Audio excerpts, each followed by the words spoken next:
Good morning, team. Hi, Bhargavi, Devi, Mary, Satish, Veenu. So let's wait for a couple of minutes. We'll start session. Good morning, sir. Yeah. Morning.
Team, anyone have a questions before actual class?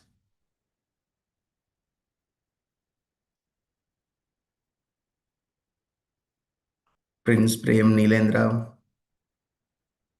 No, sir, I don't. Yeah, great. Okay. Someone joined with iPhone, Android admin. If possible, could you please change as your name so that it will be easy to pronounce? Yeah. Hello, good morning. Hi, Mahesh. Hi, Anil. Hi, this is Anil. When the actual classes It's starts? actual class only. So that's just you are not paying the fees. It's a regular No, class. yeah. Actually, we have a 5 days trial, right? That's what the 5 days also it's actual classes only. Just we are not asking fees for the first 5 days. It's not like today example SQL he will start tomorrow SQL installation will be there. That's actual classes only. It's not just dummy classes or something. Our intention, at least if you attended 5 classes, you can able to understand how that way of teaching, and you are able to understand our way of version or something. That's the reason we are not asking. Some people who are comfortable, they will pay before only. First 5 lectures, there is no fees for the classes. It's not a main, it's a just demo classes. It's a regular classes only. Demo is done yesterday itself. Okay. Okay. Yeah. Any questions, team?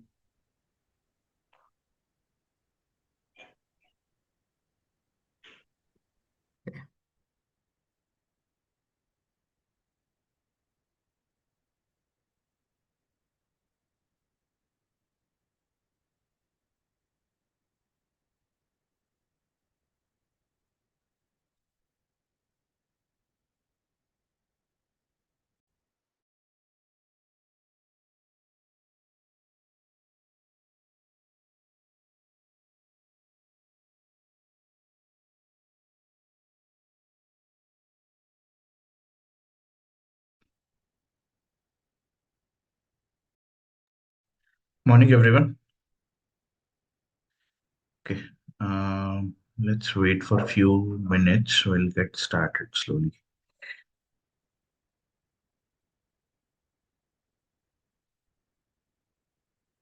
By then, anyone has, if any questions to ask or maybe any doubts, please feel free to ask. Maybe we can answer it.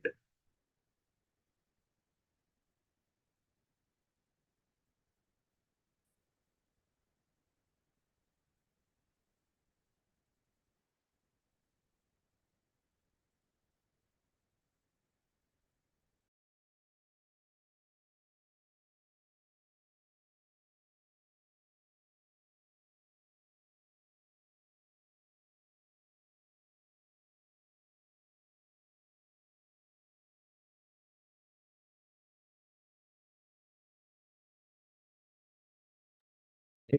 No questions to ask?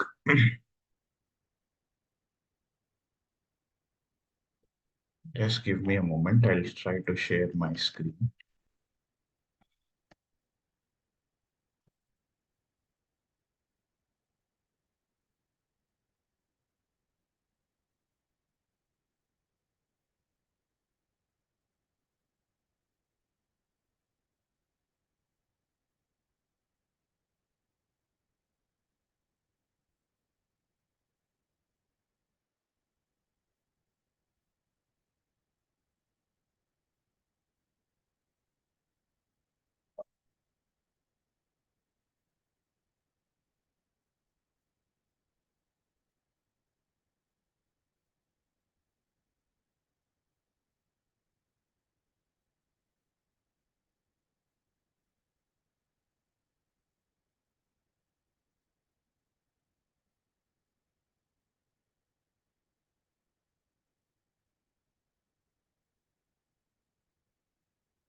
Okay, just a moment. Wait, please.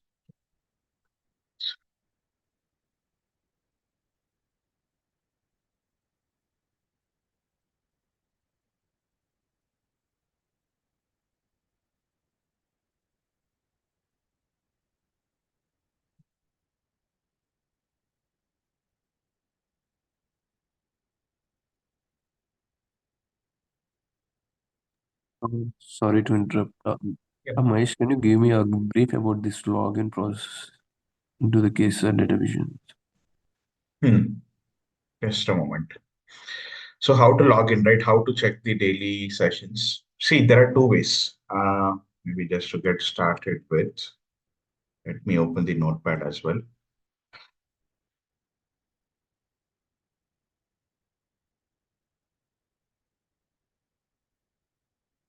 So there are two ways to check the or log in daily. One is you will, if you are a part of any of the WhatsApp group or any WhatsApp community which KSR is hosting, or maybe you are part of that KSR community, right? There will be links shared on daily basis, right? For first 5 days.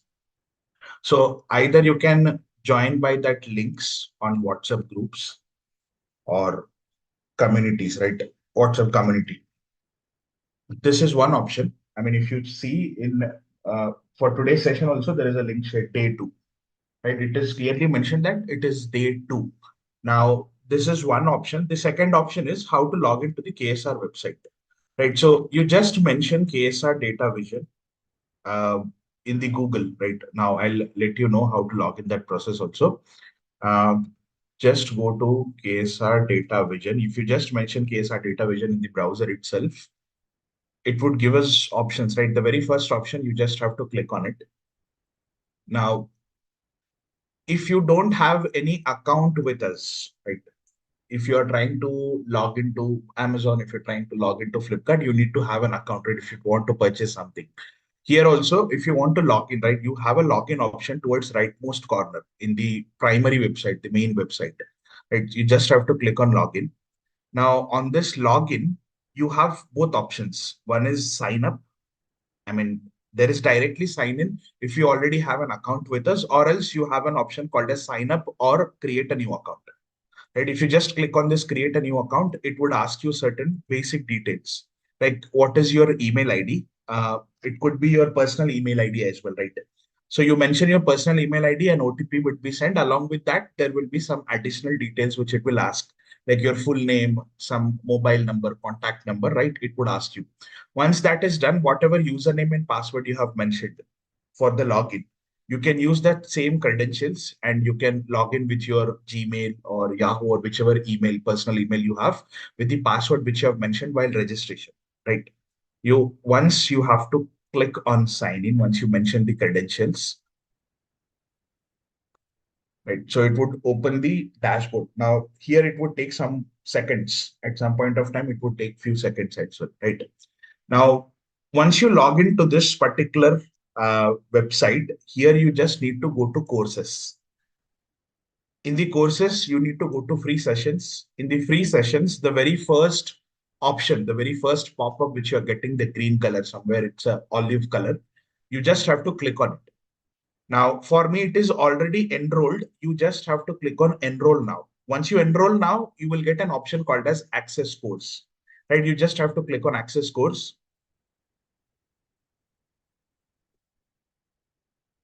Now, in the access course, see, the very first option you would get is your modules option.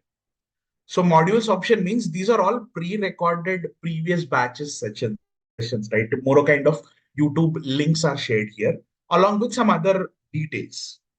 Maybe if you want, there is how to install SQL. I mean, we will go through these steps as well. And there are a few random data sets for practice which are shared. Now, this is by default. You would get it for all the courses. But how do I check this particular course sessions is next to module. This is where people get confused. Next to module, there is an option called as sessions. You just have to click on sessions. Right. So if you see, today's session is live. Yesterday's session is completed. Jan 5 session is completed. So you can play the recording of Jan 5. Now, for me, previous batch sessions are also coming because I'm part of that particular batch. For you, it would be very limited. You can see yesterday's session. You can just click on play recording. You can see yesterday's recording as well. Today's is live, right? The session is still live. Once the session is completed, within 1 hour, you would see the recording for that particular day. Right now, you can sort by certain dates. If you want, you can have a sort by dates as well, or whichever course you are part of, you can have that sort window applied here, right? So at some point of time, if you're getting confused with the multiple recordings, right, these are all previous batch recordings. If you see, it's November and December recordings. The current batch is of January. So let's not get confused there. Yesterday's session is only available. Today's session is live. Once the session is completed, you will get the recording again, maybe within 1 hour, right? This is how you can check the previous recordings. Now, anyways, this is streamed on YouTube, right? You can also go back to our YouTube channel. The other option is you just have to mention KSR Data Vision, right? And you will get a YouTube channel link here. If you just scroll down, you'll get this YouTube channel, right? If you just go to the YouTube channel and see, there is already a live going on. The one which we are discussing, the very first one, which you can see here. Or else if you just go to the live option, you will get this live option available. And I mean, if you just go to the live also, yesterday's session is also available here, right? So you can check the recording from the YouTube as well. So both options are there. For first 5 sessions, it is anyways available in both the ways. After that, post that, I mean, from the 6th or 7th session, you will directly be able to access the KSR, the same website which I've said, right? You have to log in the same way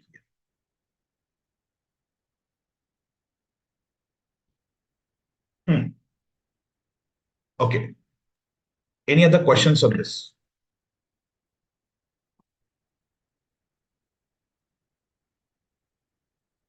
No questions. Just give me a moment.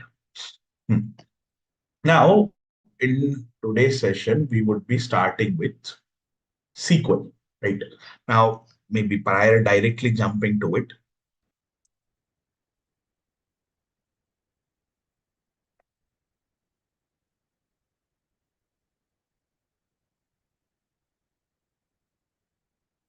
see how this course is bifurcated into, right? So this course is bifurcated into three different segments you can consider. First is your SQL segment, or moreover, it is called as database, which would be of 1 month, right? So minimum 22 sessions would be there. Minimum. It could be sometimes 23, 24, 25.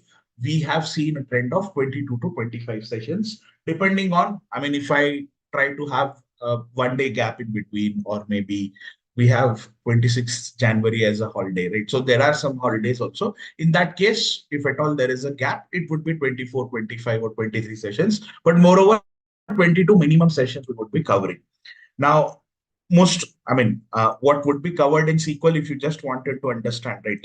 If you go to our website, in the modules option itself, you will get a pamphlet. Pamphlet in the sense course curriculum.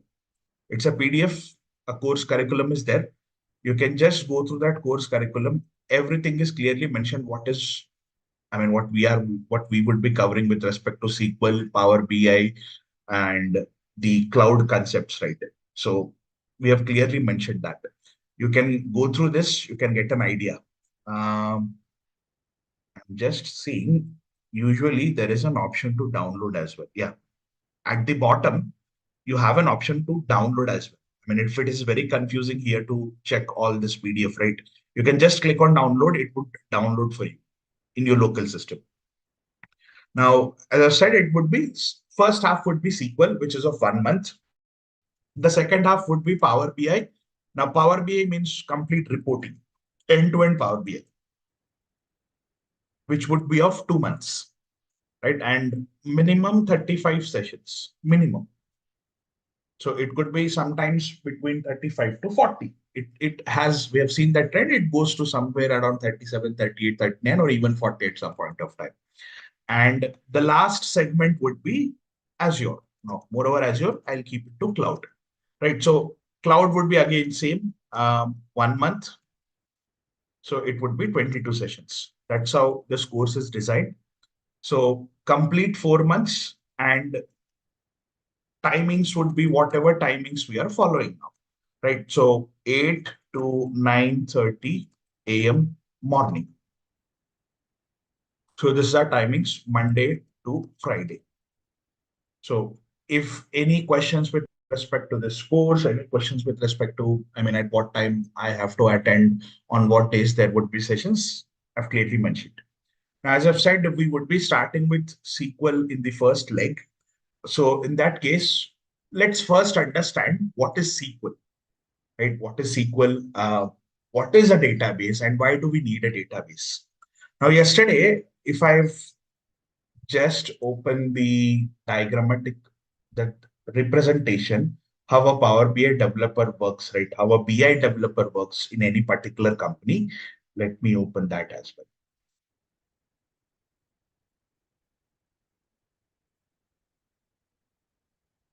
The roles and responsibilities. Yeah, I'm just opening that. So if I just get this window, so this is the roles and responsibilities tab, where I've clearly mentioned that you might get data from different data sources. So it could be some structured data, it could be some unstructured data. Now, it is not always that a data would be all clean, right? It could be unstructured. See, structured, unstructured doesn't mean if it is clean, it is structured. If it is not clean, it is unstructured. No, that is not the only case. Sometimes unstructured data, that's how the unstructured data is kept. It doesn't mean the data is clean or data is very messy. Sometimes unstructured data is also very neat and tidy, but it is not clearly structured. So you have to manage it. So how do we manage, and what exactly is a database? See, databases can be most of the times structured. If you try to take an example of a database, it is most of the time structured. But along with databases, there are some NoSQL databases as well. So our focus would be more on the structured databases. Unstructured databases is not a part of this particular course, or neither it is required. The only thing is it could be used as a source at a very rare point of. It's very rarely that you might use or end up using unstructured databases. Unstructured files will come. So how do we use that unstructured files? How do we clean and trim that? We will try to see it with respect to Power BI. So where the database picture comes as a source, or database can be used in between after the source. Like you have different sources, you can clean the data, you can dump the data to a database. A data warehouse can also be a database.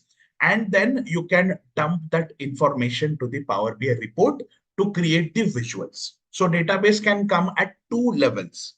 Either it could be at the very start, which is the source, or it could be in between. After the source, you do some transformations, you do some data massaging, and then you dump the data to the database. So at two levels, it could be available at a data warehouse level also, or it could be at the raw data level, maybe at the very start also. Right. So database can be part at any point of time. It is not that it is only restricted at the source. It is not available at data warehouse. Now, few people would also have a question that what is data warehouse, right? I mean, if I have mentioned a warehouse, why am I calling it as a SQL? See, moreover, data warehouse I have mentioned because the data could be very large, or it could have a very big volume of data. But I can have mentioned, I could have mentioned it as a database also. You can consider this as a database. Now let's first understand what is warehouse. What is warehouse? So most of you people have a question that there is a concept called as warehouse. There is a concept called as lake house. What are lake houses? What are warehouses? Right. So let's try to understand that.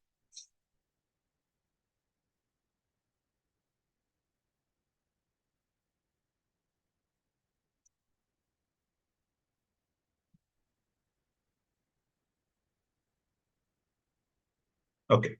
Now, see, what I'll do is I'll start, I mean, whatever names I'm trying to mention, you follow that same hierarchy, the names, the way I've mentioned the names. So at the very first level, let's consider what is lake house. Or you can consider, I'll keep it to lake house. Rather than lake house, you can consider it as lake, or it is data lake. Let's simplify it. It is data lake. So we are discussing all about data, right? So wherever you go, there will be data. Wherever you go, there will be data. So the word data will be present at every particular step, right? So it is data lake.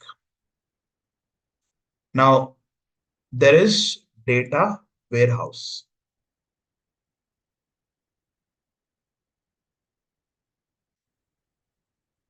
And there is a data mart.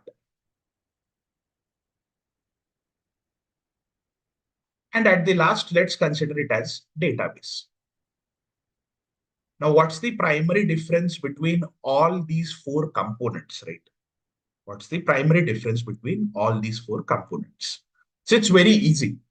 Most of the confusion would be here that what is data lake, what is data warehouse, what is data mart, and what is database. See, let's forget about structured, unstructured. That is the second thing which you have to consider. See, with an example which I'm trying to give, you yourself can easily guess whether the data will be structured or whether the data will not be structured. Now, if you are considering any specific product which is next to you, any specific product. Now, most of you would have logged in via laptop, or most of you would have logged in via mobile. So if you're considering any specific electronic device, that electronic device is a combination of multiple components clubbed together, right? Like if you're using a laptop has a keyboard, it has a motherboard, it has RAM, it has battery, right? It has, a screen as well, and the other components which are fit together. So it has a mouse pad as well. So if you're considering any specific product, that product is manufactured using multiple raw materials. Like screen is a raw material. If you attach a screen to laptop, it would be a finished product. So there are many raw materials which are combined together to form a finished product. That is called as a laptop, right? That's what we are trying to understand. Now, you take any specific example. I'm not considering as a laptop only, any specific product which is next to you.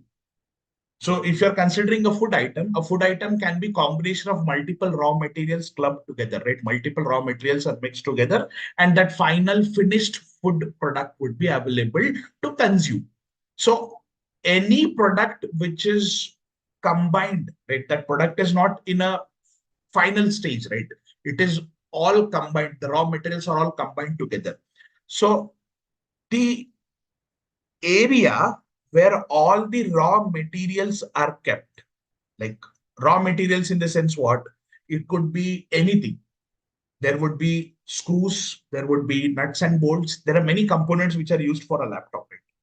So all the raw materials which are kept at a single place, that you can consider it as a data lake. Now, data lake, you can consider it as a manufacturing site, a factory, right? A factory where all the products are manufactured. It's a manufacturing site. You can consider it as a plain, I mean, straightforward, you can give a name it as a factory. Now, what is warehouse? Data warehouse. See, warehouse is nothing but with the word itself, you can easily guess. What are warehouses? Warehouses are where all the materials are kept. Maybe it could be finished product, it could be sometimes unfinished product also, right? Sometimes normal semi-finished products are also kept in the warehouses. Warehouse is nothing but a kind of godown where all the materials are kept. So if you consider the example of a laptop, a factory can manufacture any kind of a laptop, right? They're not only manufacturing similar laptops, they might manufacture a different laptops as well, like 14-inch, 15-inch, or maybe gaming laptops, and you have normal laptops. So there are many laptops which a company is getting manufactured, right? So all that laptops, prior selling it in the market, they goes through a certain warehouse where all the materials are kept, right? All the finished products are kept. So warehouse is nothing but where all the materials are stored. This is a manufacturing site, but this is where the storage happens. It's a kind of storage area. You can consider it as a storage area. Now, in a warehouse, you randomly don't dump all the information, right? Like if you're considering a laptop, a company is manufacturing 5 different types of laptop. So irrespective of whatever type they are manufacturing, if you go to warehouse has a certain segregation of a data, right? Where all the gaming laptops are kept in one single area, where all the normal usage laptops, like day-to-day usage laptops are kept in one single area, where 14-inch laptops are kept in one single area. So there are different bifurcations which are done. So data mart is also part of warehouse. Data mart is also part of warehouse, but what is data mart? Data mart is similar set of data. Like these set will have normal laptops. These set will have gaming laptops. This set will have 14-inch laptops. So an area or a certain rack where all the components of similar, like 14-inch laptops are all similar, right? So all the similar components are kept together in a warehouse is called as a data mart. So data mart is a part of data warehouse only. Data warehouse is a storage area, but in a storage area, there are sub areas like this storage area has all the 14-inch laptops. This storage area has all the gaming laptops. So you can consider that way that data mart is also part of a warehouse where all the similar products are kept. Now, at the last, there is a database. What is database? Database is nothing but your shop or a mall where you're trying to purchase that laptop, or it is publicly available.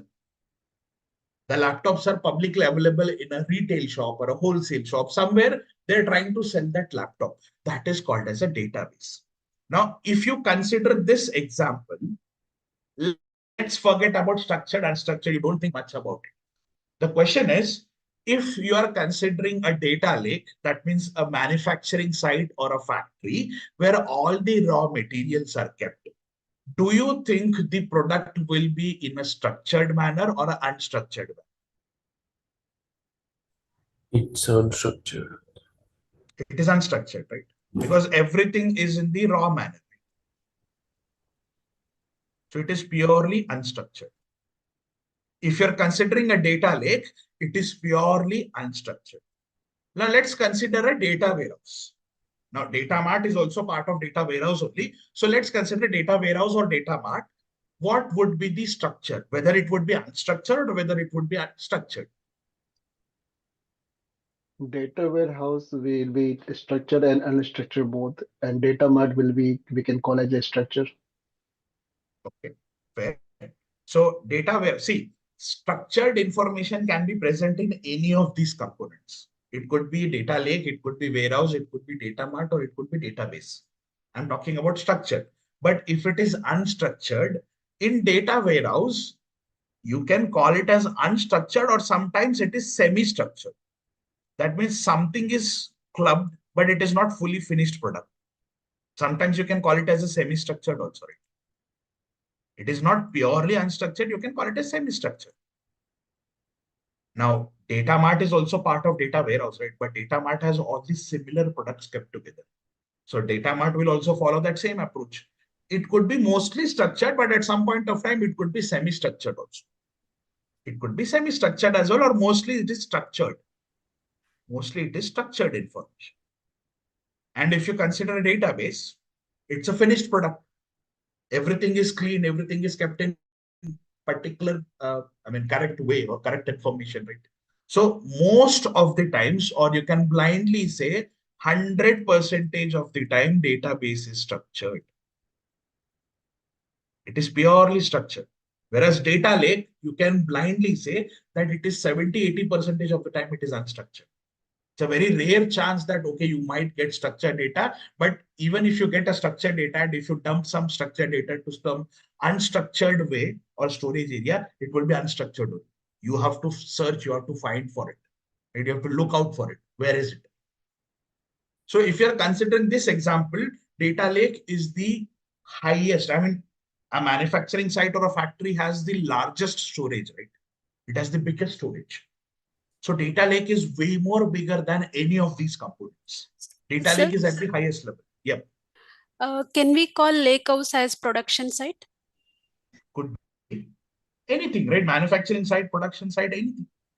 Factory is what? It's a production site where all the manufacturing happens. So data lake is very big. Factories are very big in size, right?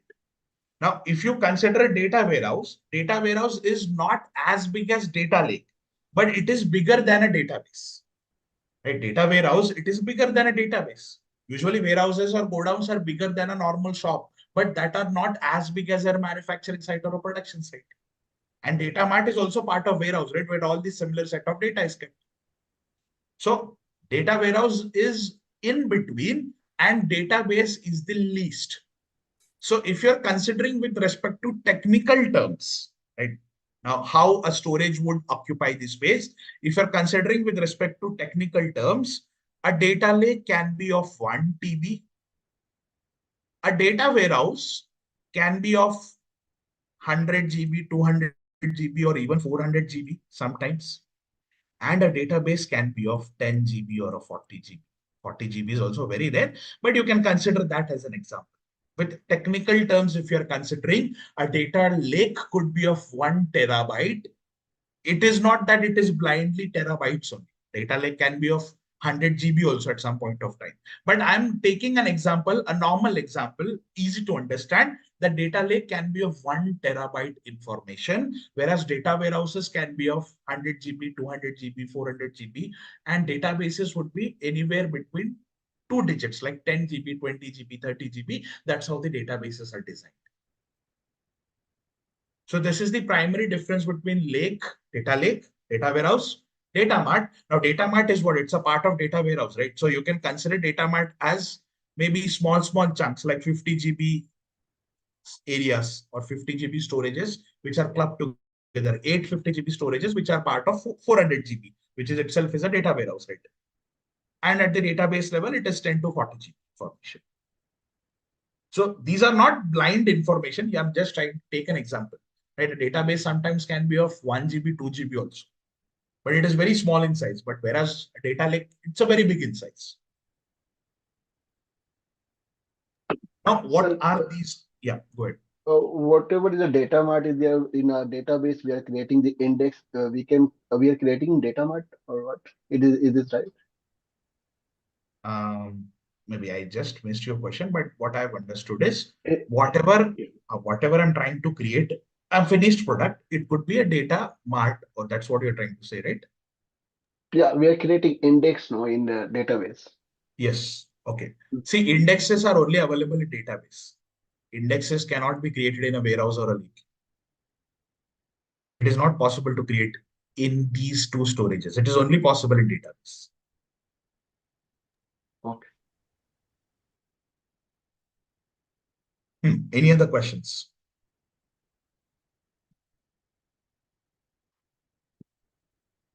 Okay, fair enough. If there are no questions, let's go back and let's try to understand what exactly is a database. Right, so the question, our emphasis would be more on database, but as a Power BI developer, you will come across a situation where you need to connect a lake or a warehouse. We'll try to see that example as well, right? How do we connect a lake? How do we connect a warehouse? We'll try to see that example. But this would be somewhere when we start with a combination of Power BI and Fabric. Right? You cannot directly jump to data lake and data warehouse. Usually data lakes and data warehouses are not openly available. These are all cloud-based connections. Whereas database can be on-prem database or it could be cloud database, right? Because database is very small in size, you can have on-prem database also, like your local database, as well as you can have a cloud database as well. So we'll try to see both examples, like a cloud database as well and a normal database as well. So what exactly is a database and what is the structure of a database, right? So there are schemas, there are types of databases. And now if you understand database, what is SQL also, you'll be easily able to understand. See, if I'm considering a particular example, let's try to, let me give it as a slideshow.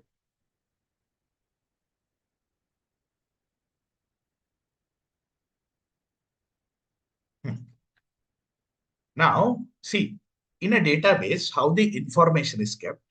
In a database, the information is kept in a rows and columns form. Now, rows and columns means what? See, first thing is you need to understand if it's a database, it would be a table. It would be by default a table. Blindly, it would be by default a table. So table means what? It will have rows. Rows means left to right. This is rows. And it will have columns, which is top to bottom. Right? These are columns.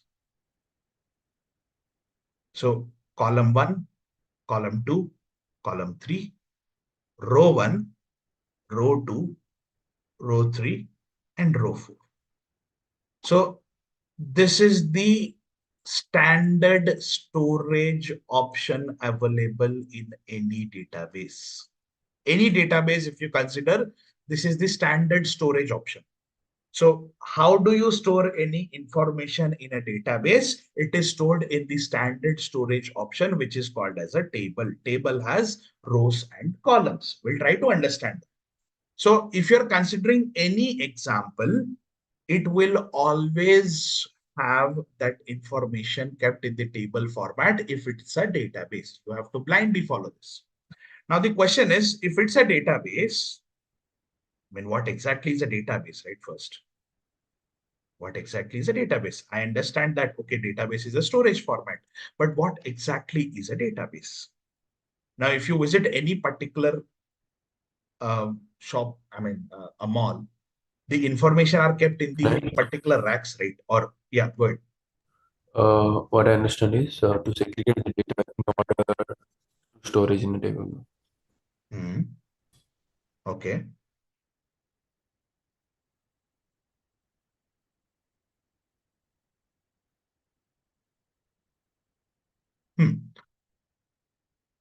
So in simple terms, if you're considering any particular database, right?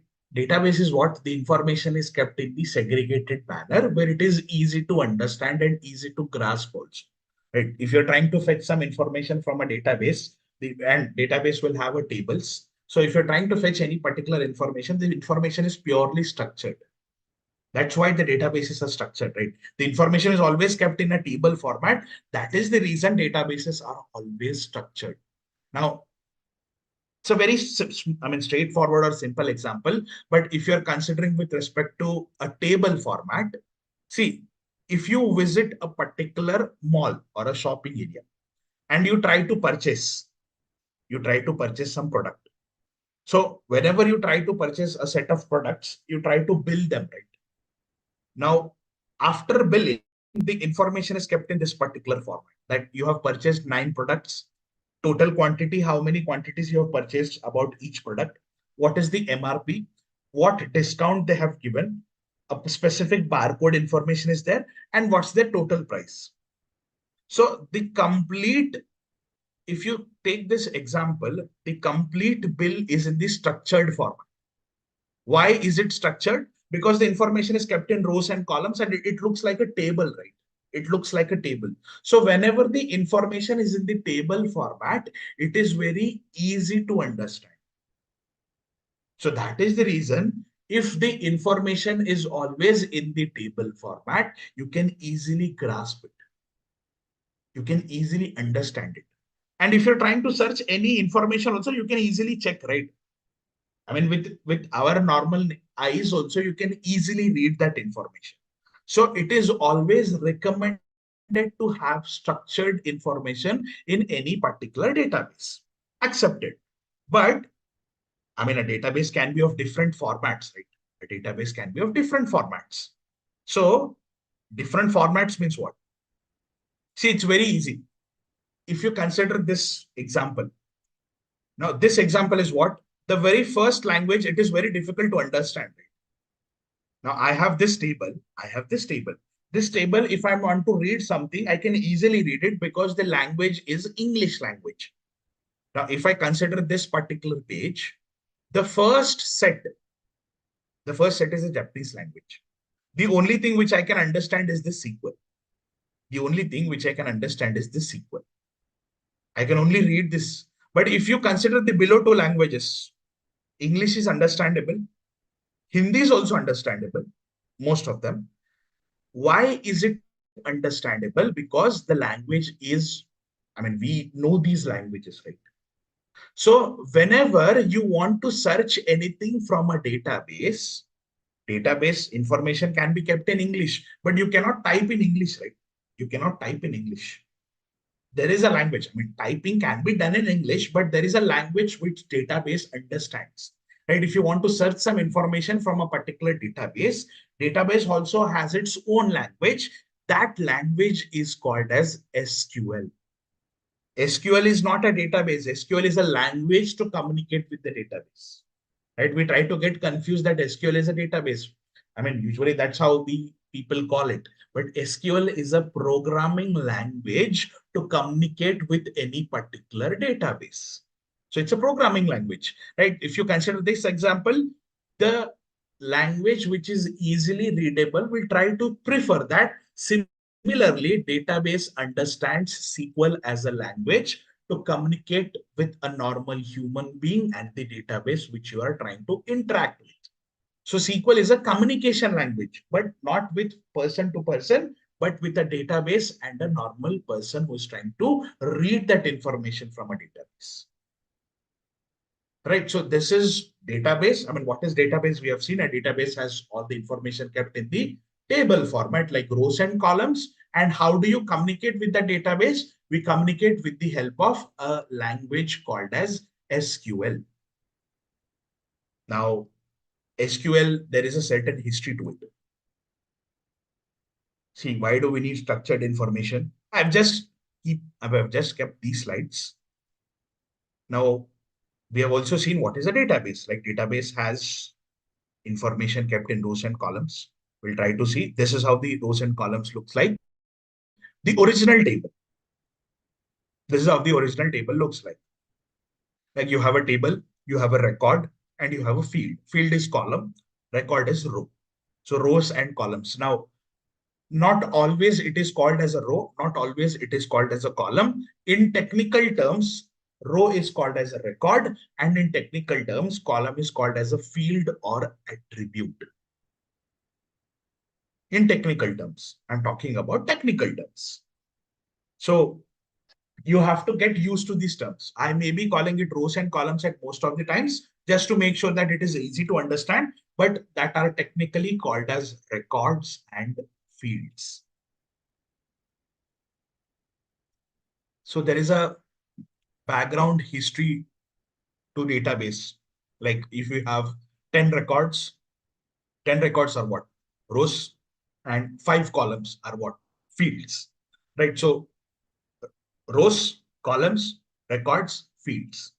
You can consider this way, right? So let's not read or let's not go all into depth of it. It's very easy to understand. I've just written all this information, but diagrammatically, if you understand, it's very easy to go through. Now, if I go to the next option, see, there is a concept called as schemas. Now, what is schema?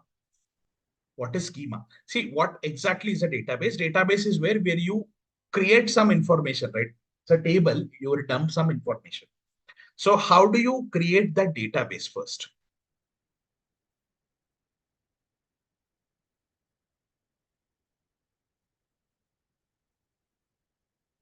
So first thing which you have to understand, database is a storage area where all the information is kept.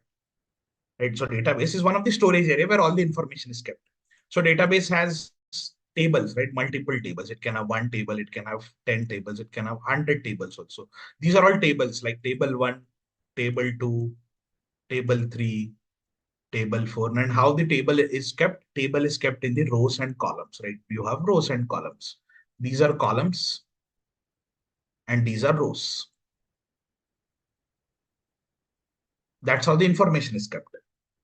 So the question is, whenever you create database, you have to first start creating it.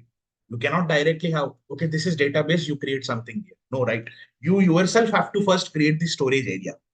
Without that, you cannot, it is not possible.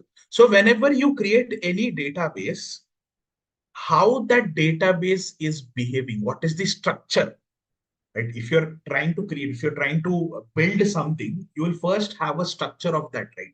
So let's consider an example of a house, right? You're trying to, it's a new house you're trying to build. So before building that house, you have all your plan ready, right? What is the skeleton of the house, right? Where the door will come, where windows will come, where the staircase will come.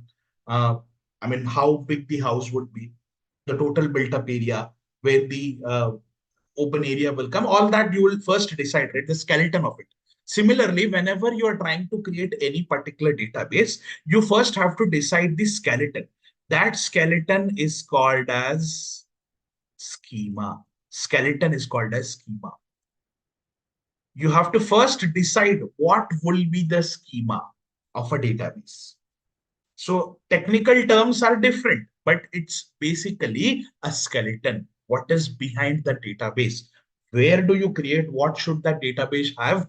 All that can be decided with the help of schemas. So there are basically 2 schemas. In a database, there are basically 2 schemas. One is physical schema and one is logical schema. Physical means what? Physical means where has been that, where do we create this database? What should be the size of a database? You can decide the size of a database also. So physically, how the database should look like, that is decided in the physical schema of a database. Now, the second option is logical. Inside a database, there can be table, right? So how many tables will be there? What will be the structure of a table? Logically, what is present inside that schema or inside that database is called as logical schema. Physical means outer structure. Logical means the components which will be coming inside a database is called as logical schema. So schema is nothing but a skeleton, a structure where you draw in background that this is how a database should look like, or whatever we will be creating in future, or whatever database we want to create, that it should have 10 GB of storage and it should be created at a particular location. That can be a part of our physical, but how many tables will be present in it? What will be the table structure? What records and columns will be present in the table? This is called as logical schema. So schema is skeleton. Skeleton means what? The background of it. Physical schema will decide where the database should be, what would be the maximum size, and logical schema will decide how many tables, how many records would be available in the table. That is logical schema. So understand the schema, understand the skeleton of a database. Right? Physical schema, logical schema.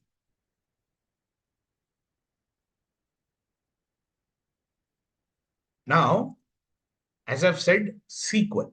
SQL is what? It's a way to communicate with that database. Once you create, while creating a database also, you need to have the SQL, right? SQL is a language to communicate. So SQL is almost like a normal English language. We try to type it in the English only, right?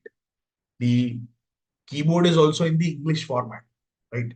So SQL is almost similar like English, but it's a programming language. It's not a communication. It's moreover a programming language.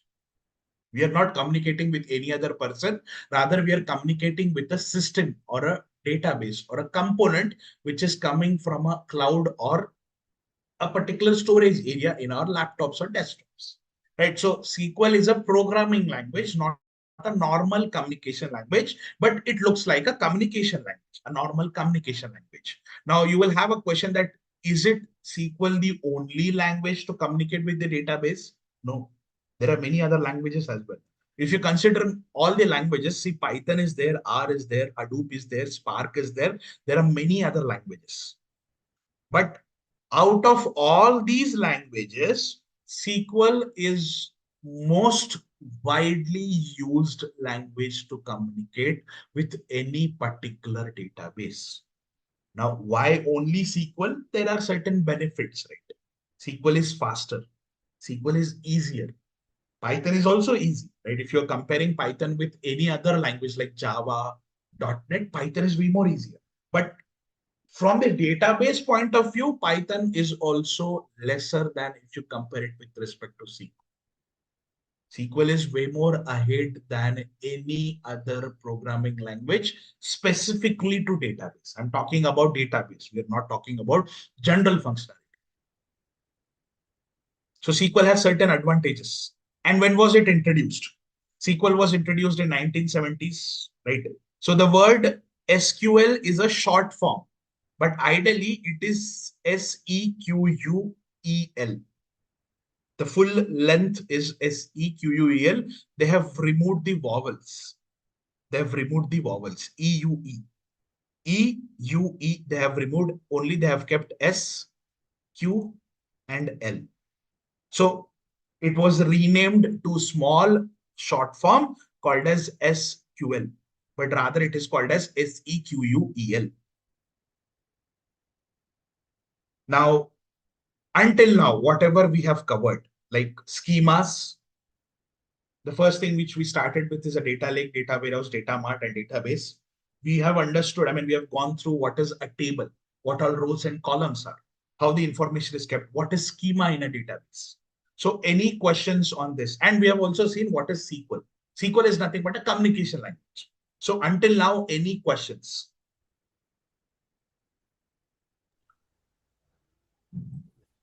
One thing.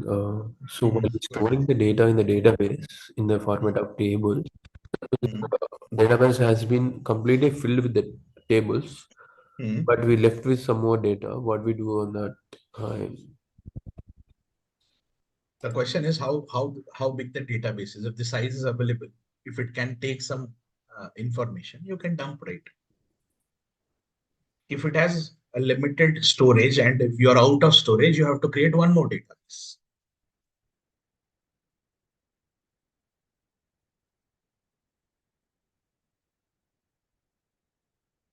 Any other questions? With respect to this database, any other questions?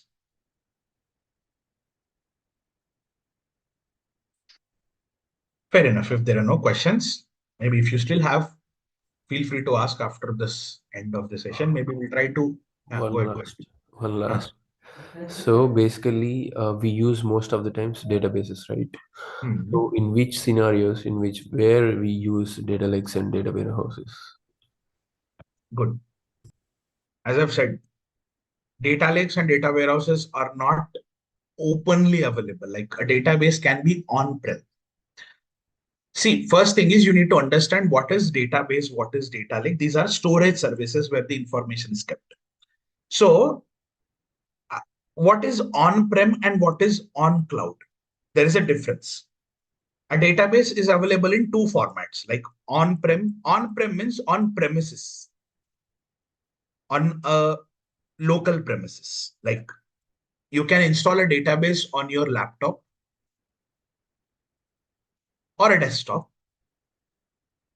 or it can be installed on a server where that server can be shared locally with certain users, like maybe 3 users. So these are all on-prem examples. Like you can have a database, your own database on a laptop or a desktop or a normal server. Now, what is cloud database? It's a storage service. Database itself is a storage service. Now, what is cloud database? First thing is, what is cloud? Cloud means what?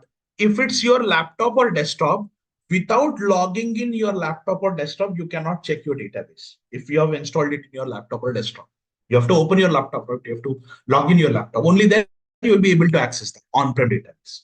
Now, the second one is cloud. Cloud is what? You take an example of WhatsApp, Instagram.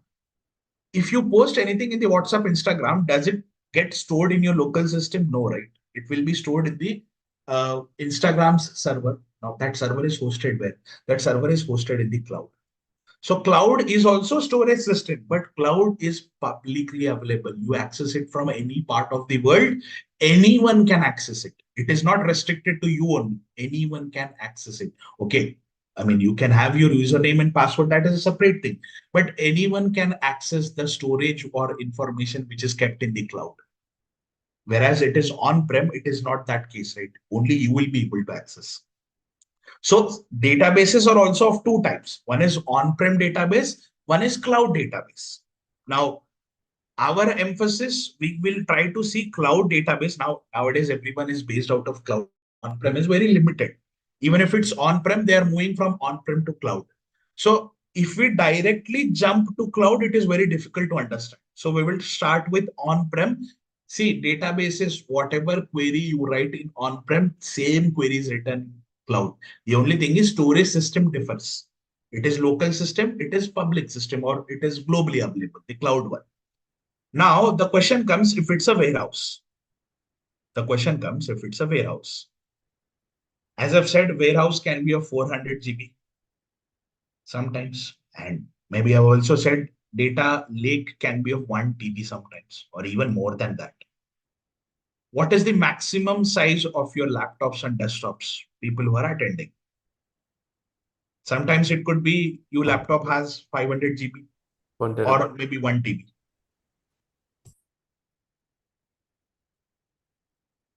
Right. So if your complete 1 TB is occupied by data warehouse or data lakes, then there is no benefit of it, right? So usually these big storage services are not locally available.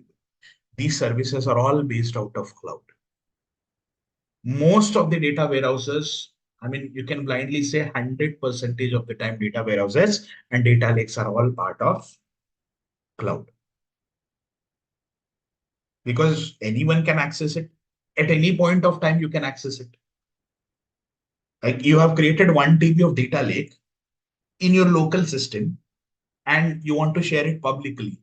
At that point of time, you have to keep your laptop continuously open and it is connected with an intranet with the other people, right? If it's a cloud, anyone can access it. It is publicly available. So the reason why databases we are discussing at the start, because you can have your on-prem database also. You can have cloud as well, but data lakes and data warehouse and data lakes and data warehouses are not purely structured. You dump any data, it will take that. So these components are always coming as a cloud.